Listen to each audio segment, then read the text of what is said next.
The 10 Commands were now in force, and the Israelites were now accountable to keep them as a moral standard. But for those who were honest with themselves, they now knew that it was an impossible task. If they were going to be accepted by God, they would have to come another way. As we continue to look at scenes from around Mount Sinai, let me make some comments here. Just because the 10 Commandments were unable to restore the broken relationship with God does not mean that they're without value.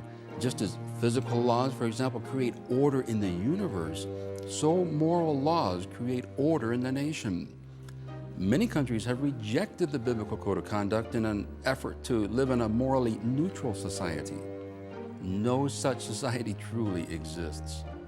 In fact, no such civilization has ever survived. The Bible teaches that the rejection of biblical absolutes will eventually lead to chaos.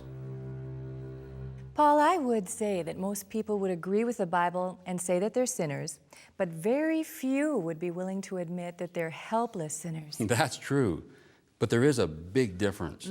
Sinners believe that there is something that they can do to make themselves acceptable to God. Like obeying the 10 Commandments, keeping the golden rule, going to church, praying, that sort of thing. That's right. Being baptized, giving to charity, being nice to your neighbors. You know, actually one could come up with quite a list, couldn't they? Oh, I know. I used to think that way.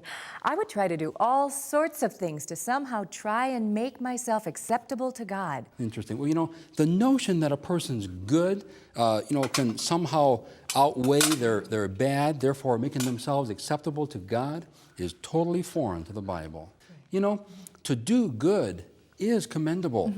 But the Bible teaches that none of these good deeds can restore our relationship to God. No. Our problem goes a lot deeper, something we can't get rid of. We have a sin condition. That's right. Now, on the other hand, a helpless sinner knows that there is nothing that he can do to make himself acceptable to God. He cannot get rid of that dead rat of sin that's contaminating his life. The Bible says that we are totally helpless. Now, in the book written by the prophet Isaiah, it says, "All of us have become like one who is unclean, and all our righteous acts are like filthy rags. We all shrivel up like a leaf, and like the wind, our sins sweep us away."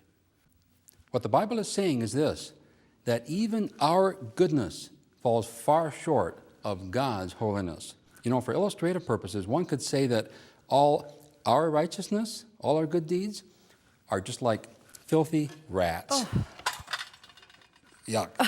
You know, and just as a filthy rat is repulsive to us, well, so all sin is offensive to a pure and a holy God. Remember, only perfect people can live with a perfect God. Not a pretty picture indeed. No, it's not.